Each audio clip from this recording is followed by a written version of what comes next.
ನಮಸ್ಕಾರ ರೀ ಎಲ್ಲರಿಗೂ. ನಾವು ಇವತ್ತು ಪಾಲಕ್ ಪರೋಟವನ್ನು ಯಾವ ರೀತಿ ಮಾಡೋದು ಅಂಥೇಳಿ ನೋಡೋಣ ಬರ್ರಿ. ಪಾಲಕ್ ಪರೋಟದಾಗ ಒಂದೇ ಒಂದು ಹಿಟ್ಟನ್ನ ಮಿಕ್ಸ್ ಮಾಡಿರಿ, ಪಾಲಕ್ ಪರೋಟ ತುಂಬ ಚೆನ್ನಾಗಿ ಬರ್ತಾವೆ ರೀ. ಅದು ಹೆಂಗೆ ಅನ್ನೋದನ್ನು ನೋಡೋಣ ಬರ್ರಿ. ನೋಡಿರಿ, ಒಂದು ಕಟ್ ಪಾಲಕನ್ನು ತೊಗೊಂಡಿನಿ ರೀ. ಇದನ್ನ ಸ್ವಚ್ಛಾಗಿ ತೊಳೆದು ಸಣ್ಣ ಸಣ್ಣದಾಗಿ ಕಟ್ ಮಾಡಿ ಗ್ರೈಂಡ್ರಿಗೆ ಹಾಕ್ತೇನೆ ರೀ. ಪಾಲಕ್ದೊಳಗೆ ರಕ್ತಹೀನತೆಯನ್ನು ಕಡಿಮೆ ಮಾಡುವಂಥ ಶಕ್ತಿ ಐತ್ರಿ. ರಕ್ತವನ್ನು ಜಾಸ್ತಿ ಮಾಡ್ತಾರೆ ಇದು. ಪಾಲಕನ್ನು ಹಾಕಿದ ನಂತರ ನಾನು ಇದಕ್ಕೆ ಬೆಳ್ಳುಳ್ಳಿ ಹಾಕತ್ತೀನಿ ರೀ. ಪೇಸ್ಟ್ ಇದ್ದವರು ಇದಕ್ಕೆ ಹಾಕಕ್ಕೆ ಹೋಗ್ಬೇಡ್ರಿ, ಆಮೇಲೆ ಬೇಕಾದ್ರೆ ಪೇಸ್ಟ್ ಹಾಕೋಬೋದು ರೀ. ನಾನು ಪೇಸ್ಟ್ ಮಾಡಿಲ್ಲ ರೀ. ಇದ್ರೊಳಗೆ ಬೆಳ್ಳುಳ್ಳಿನ ಹಾಕ್ತೀನಿ ರೀ. ಸ್ವಲ್ಪ ಹಸಿ ಶುಂಠಿ ಹಾಕ್ತೀನಿ ರೀ. ಜೀರಿಗೆ ರೀ.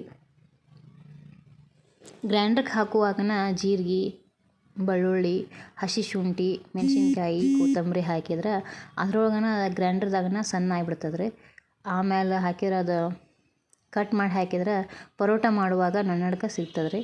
ಈಗ ಸ್ವಲ್ಪ ರುಚಿ ತಕ್ಕಟ್ಟು ಉಪ್ಪು ಹಾಕತ್ತೀನಿ ರೀ. ಅಂದ್ರೆ ಮಿಕ್ಸಿ ಒಳಗೆ ಜಲ್ದಿ ಸ್ಮೂತ್ ಆಕೈತೆ ರೀ. ನೋಡಿರಿ, ಇದು ಪಾಲಕದ ರಸಕ್ಕನ ನಾನು ಜರಡಿ ಹಿಡ್ದಂಥ ಕಡ್ಲೆ ಹಿಟ್ಟನ್ನು ಹಾಕೇನಿ ರೀ. ಕಡ್ಲೆ ಹಿಟ್ಟನ್ನ ಪರೋಟಕ್ಕೆ ಹಾಕಿದ್ರೆ ಪರೋಟ ತುಂಬ ಚೆನ್ನಾಗಿ ಬರ್ತಾವೆ ರೀ, ರುಚಿನೂ ಇರ್ತಾವೆ ರೀ ಬಾಯೊಳಗೆ. ಇದಕ್ಕೆ ಗೋಧಿ ಹಿಟ್ಟನ್ನು ಮಿಕ್ಸ್ ಮಾಡ್ತೇನೆ ರೀ. ಈಗ ನೀವು ಎಷ್ಟು ಪಾಲಕದ ರಸ ಹಾಕೈತಲ್ಲ ರೀ, ಅದಕ್ಕೆ ನೀರು ಹಾಕಕ್ಕೆ ಹೋಗ್ಬೇಡ್ರಿ. ಗ್ರೈಂಡ್ರಿಗೆ ಹಾಕುವಾಗ ಅದ್ರೊಳಗನ ಕಲಿಸ್ಕೋರಿ. ನೀರು ಹಾಕಿರಿ ಏನಾಕೈತೆ ಅಂದ್ರೆ ಪಾಲಕ್ ಮೊದಲ ನೀರು ಜಾಸ್ತಿ ಇರ್ತದೆ ರೀ, ಹಿಟ್ಟು ಜಾಸ್ತಿ ಆಗೋ ಸಾಧ್ಯತೆ ಇರ್ತದೆ ರೀ. ಮೊದಲು ಅದಕ್ಕೆ ಆಗುವಷ್ಟು ಹಿಟ್ಟು ಹಾಕಿರಿ, ಅದಕ್ಕೆ ರುಚಿ ತಕ್ಕಷ್ಟು ಉಪ್ಪು ಹಾಕಿರಿ. ಆಮೇಲೆ ನೀಟಾಗಿ ಹಿಟ್ಟನ್ನ ಕಲಿಸ್ಕೋರಿ. ನೋಡಿರಿ, ನಾನು ಇದಕ್ಕೆ ನೀರು ಹಾಕಿಲ್ಲ ರೀ. ನಾನು ಪಾಲಕ್ ಗ್ರೈಂಡ್ರಿಗೆ ಹಾಕಿದ್ನಲ್ಲ ರೀ, ಅದ್ರೊಳಗನ ಸಾಕಷ್ಟು ಹಿಟ್ಟು ಆಯ್ತು ರೀ. ಇದ್ರೊಳಗೆ ನಾನು ವಡಿನೂ ಮಾಡೇನಿ ರೀ. ವಡೆ ಮಾಡಿದಂಥ ವೀಡಿಯೋನೂ ಹಾಕಿದ್ದೇನೆ ರೀ. ಪಾಲಕ್ ವಡೆ ಮಾಡ್ರೆ, ಪಾಲಕ್ ಪರೋಟ ಮಾಡ್ರೆ ಮಕ್ಕಳು ಇಷ್ಟಪಟ್ಟು ತಿಂತಾವೆ ರೀ. ಅದು ಪಾಲಕ್ ಪಲ್ಯ ಮಾಡ್ರೆ ತಿನ್ನೋದಿಲ್ಲ ರೀ. ಮಕ್ಕಳಿಗೆ ಈ ರೀತಿ ವಿಧವಾಗಿ ಮಾಡಿಕೊಟ್ರೆ ಮಕ್ಳಿಗೂ ಇಷ್ಟ ಆಕೈತೆ ರೀ. ಆಮೇಲೆ ಸ್ಕೂಲಿಗೆ ಟಿಫಿನ್ ಕ್ಯಾರಿಯರ್ದೊಳಗೆ ಪ್ರತಿದಿನ ಒಂದೊಂದು ಥರ ಅಡುಗೆ ಇದ್ರೆ ಅವ್ರಿಗೂ ತಿನ್ನೋಕೆ ಇಷ್ಟ ಆಗ್ತೈತೆ ರೀ. ನೋಡಿರಿ, ಇಲ್ಲಿ ಹಿಟ್ಟು ಜಾಸ್ತಿ ಆಗಿದ್ದಕ್ಕೆ ನಾವು ವಡೆ ಸ್ವಲ್ಪ ಇಟ್ಟೇನಿ ರೀ. ಆಮೇಲೆ ಪರೋಟಕ್ಕೆ ಸ್ವಲ್ಪ ತೆಗಿಟ್ಟೇನಿ ರೀ. ಪರೋಟಕ್ಕೆ ಹಚ್ಚಕ್ಕೆ ಕಾಂದೆಣ್ಣೆ ತೊಗೊಂಡೇನಿ ರೀ. ನೀಟಾಗಿ ಎಣ್ಣೆ ಹೆಚ್ಚಿ ಮೊದಲು ಇದನ್ನ ಕಲಿಸ್ಕೊಂಡ್ರಿ ದೊಡ್ಡ ದೊಡ್ಡ ಉಳ್ಳಿಗಳನ್ನಾಗಿ ಮಾಡಿಟ್ಕೋತೀನಿ ರೀ. ಪರೋಟಕ್ಕೆ ದೊಡ್ಡ ಉಳ್ಳಿ ಮಾಡ್ತೇನೆ ರೀ, ವಡೆಗೆ ಸಣ್ಣ ಉಳ್ಳಿ ಮಾಡ್ತೇನೆ ರೀ. ಅಗದಿ ಕಡಿಮೆ ಸಮಯದಾಗ ಮಕ್ಕಳಿಗೆ ಟಿಫಿನ್ ಕ್ಯಾರಿಯರ್ದೊಳಗೆ ಎರಡೆರಡು ವೆರೈಟಿ ಫುಡ್ನ ಕಟ್ಬೋದು ರೀ. ನೋಡಿರಿ, ತವಿ ಕಾಯೋದ್ರೊಳಗನ ಉಳ್ಳಿ ಮಾಡಿ ಇಟ್ಕೋರಿ. ಅಂದ್ರೆ ತವಿ ಕಾದ ನಂತರ ಅಲ್ಲಿ ತವ್ಯಾಗಿನ ಪರೋಟ ಬೇಯೋ ತಕ್ಷಣ ಇಲ್ಲೊಂದು ಪರೋಟ ರೆಡಿ ಆಗಿರ್ತದೆ ರೀ. ನೋಡಿರಿ, ಸಣ್ಣ ಉಳ್ಳಿಗಳನ್ನ ಮಾಡಿದ್ದು ವಡೆಗಾಗಿರಿ, ದೊಡ್ಡ ಉಳ್ಳಿಗಳು ರೀ ಪರೋಟಕ್ಕಾಗಿರಿ. ಪರೋಟನ ಚಪಾತಿ ರೀತಿ ಮಡ್ಚಾತೇನೆ ರೀ. ಅಂದ್ರೆ ನೀಟಾಗಿ ಉಬ್ಬುತ್ತದೆ ರೀ, ತೆಳ್ಳಗೆ ಬರ್ತದೆ ರೀ.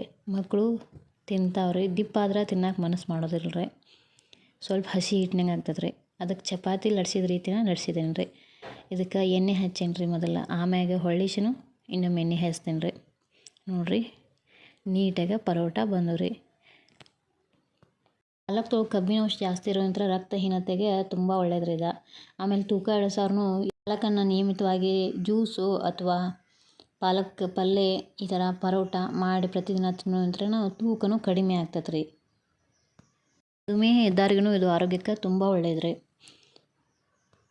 ಯಾಕಂದ್ರೆ ಇದು ರಕ್ತದೊಳಗಿರುವಂಥ ಸಕ್ಕರೆ ಪ್ರಮಾಣದ ಮಟ್ಟವನ್ನು ನಿಯಮಿತವಾಗಿ ಇಡ್ತದೆ ರೀ. ಹೆಚ್ಚು ಮಾಡೋಂಗಿಲ್ಲ ರೀ, ಕಡಿಮೆ ಮಾಡೋಂಗಿಲ್ಲ ರೀ. ಆದ ಕಾರಣ ಇದನ್ನು ಪಲ್ಯ ಅಥವಾ ಜ್ಯೂಸು ಅಥವಾ ಏನಾದರೂ ಹಿಂಗೆ ಪರೋಟ ಅದು ಮಾಡಿ ತಿನ್ನೋದಂದ್ರೆ ಆರೋಗ್ಯಕ್ಕೆ ತುಂಬ ಒಳ್ಳೇದು ರೀ. ನೋಡಿರಿ, ಇದು ಹಿಟ್ಟಿನೇ ನಾವು ವಡೆನೂ ಮಾಡತ್ತೀನಿ, ಈ ಕಡೆ ಪರೋಟನೂ ಮಾಡತ್ತೀನಿ. ನೀವು ಒಂದು ಸತಿ ಈ ರೀತಿ ಟ್ರೈ ಮಾಡಿರಿ, ಹೆಂಗೆ ಬಂತು ಅನ್ನೋದನ್ನ ತಿಳಿಸ್ರಿ. ಈ ವಿಡಿಯೋ ಇಷ್ಟ ಆದರೆ ಲೈಕ್ ಮಾಡಿರಿ, ಸಬ್ಸ್ಕ್ರೈಬ್ ಮಾಡಿರಿ, ಸಪೋರ್ಟ್ ಮಾಡೋದನ್ನು ಮರಿಬೇಡ್ರಿ. ಧನ್ಯವಾದಗಳು ರೀ.